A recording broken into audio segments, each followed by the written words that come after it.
Hey everybody, welcome back to the Print 3D channel. Today is September 25th, and that means day 268 of the 3DP 365 project. And on today's episode, we printed out the PLActron Vase Delta, and we had a little bit of a problem with this model, and I can't wait to talk about it, so stick around.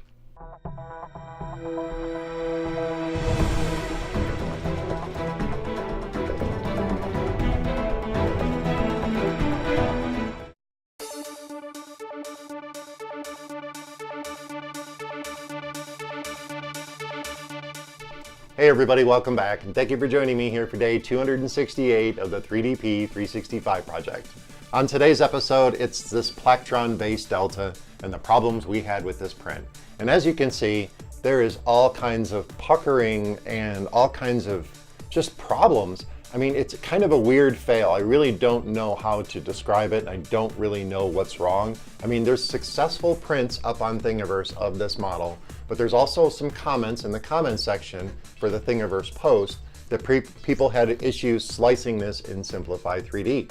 And that's my main slicing software. I don't use any of the other software. I could try and slice this in Cura, but that would divert off of what I've been doing. I've also been using Simplify 3D for 365 days, well, 268, and I kind of wanted to stick with the same slicer throughout the entire project. I mean, I don't mind sidetracking for a side project off the 365 project to try and solve this by reprinting it, but as far as I'm concerned, Simplify 3D is some of the best software out there. Version 4.0 is really, really strong.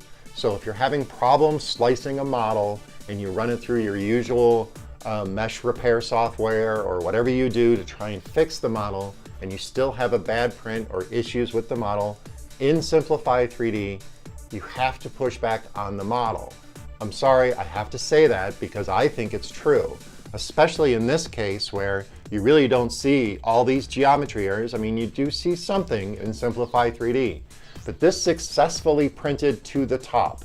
And if this rippling was not in the geometry that you're seeing here, the failure would have caused shifting in where the perimeters were being placed in vase mode. So this would have been a massive, massive fail had this not been in the geometry like that. And that's my opinion.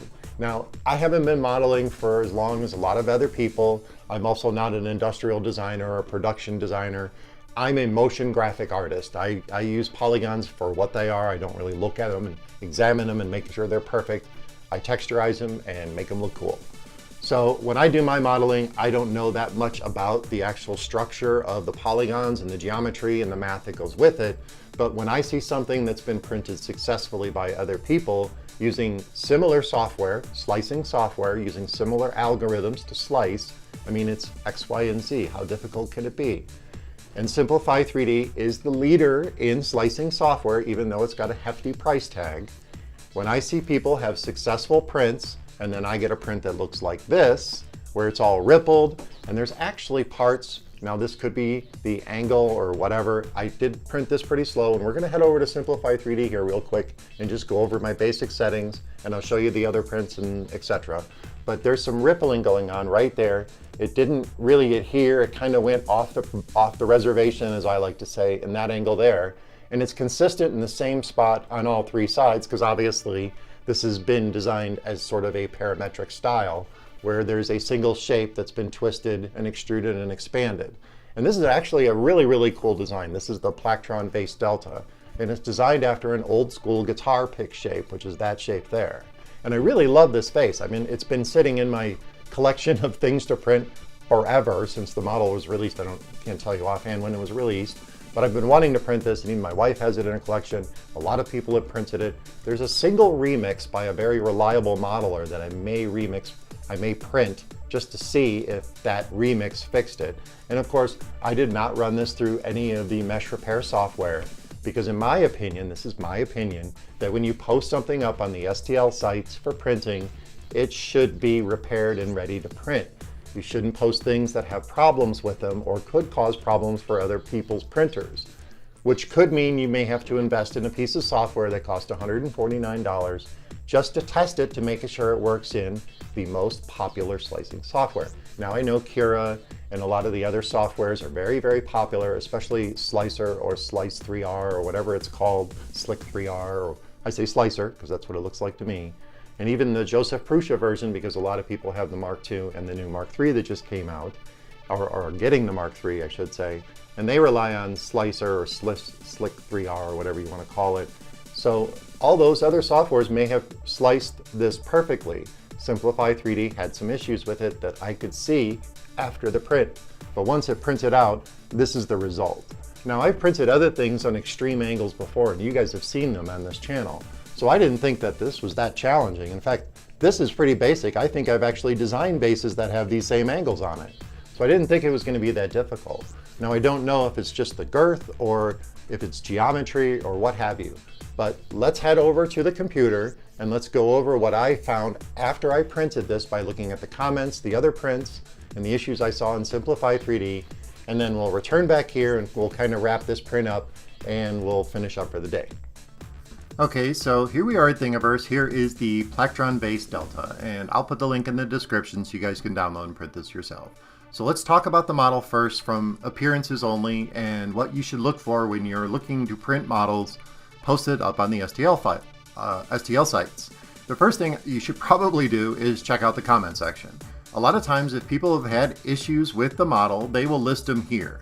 And a lot of times the artist will get back to the person who's having a problem with their model, or the modeler will have a solution, or somebody else may have a solution in here for who's had the same issues as you, and they may be able to help you fix it. So it's important to kind of read through the comment section and see what's going on here. And as you can see, a lot of people had problems with this model, and it's pretty apparent right off the bat. The problem is in Simplify 3D and in the scale of the model.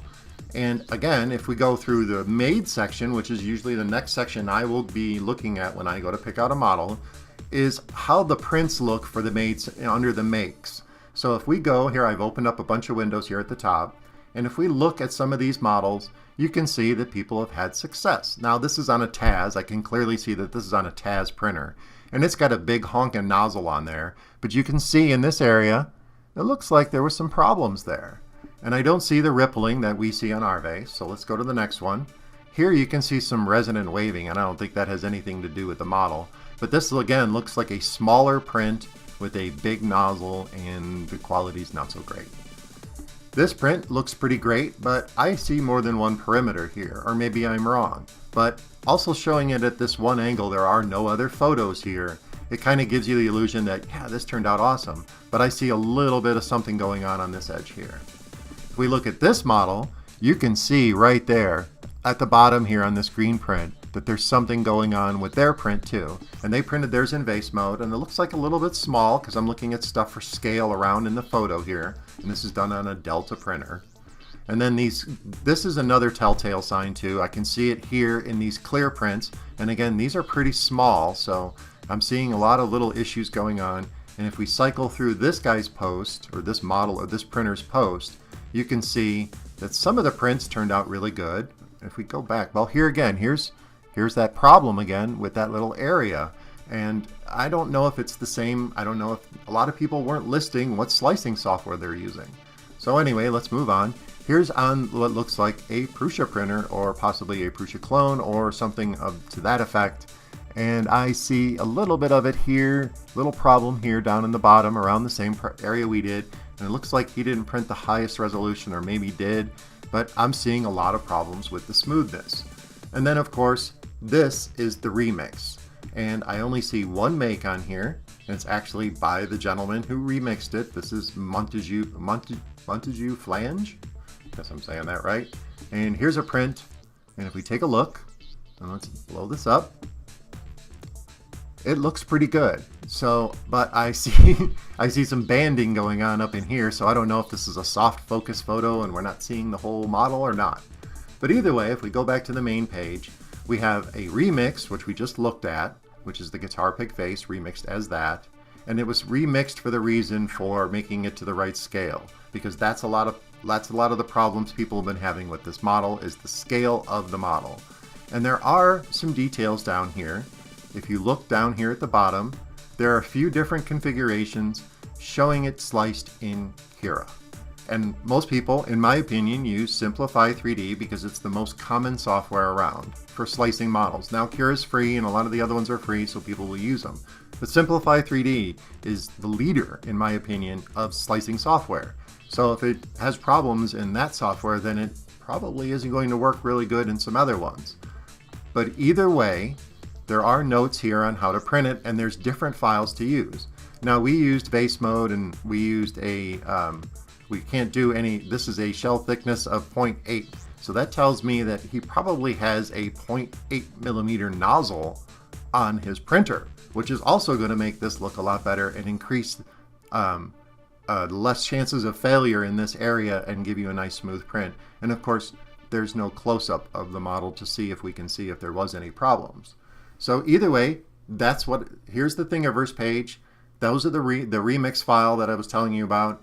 Reading over the comment section, you can see that there was issues with Simplify3D in the scale. So let's head over to Simplify3D and I'll show you the model. Okay, so here we are in Simplify3D, and this is my gMax printer. And if you want to color your model, if you're using a model in here, you just go up under Preferences, you go under Model, or Machine, I'm sorry, and you choose a color. And it just colorizes it. It's cool. It's a nice little cool user tip to do. But anyway, here's the model. And if I double click on here, you can see right off the bat that there is a massive problem with the scale. Massive problem. So what I actually did was I dialed in the size that I want. So when you drag the model over from your desktop or wherever you download this model, you're going to get a massive scale issue. And Simplify3D will not be able to show the model. So if I hit done here, and I just hit delete and remove it, and we'll go grab the 500 segment. There's 3 versions. There's the 32, 100, and 500 segment. And because I'm blowing mine up to gMaxSize, I wanted the best quality possible, so I grabbed the 500 segment, as you can see here. So we'll bear with me while this parses the file and tries to load it up in Simplify3D.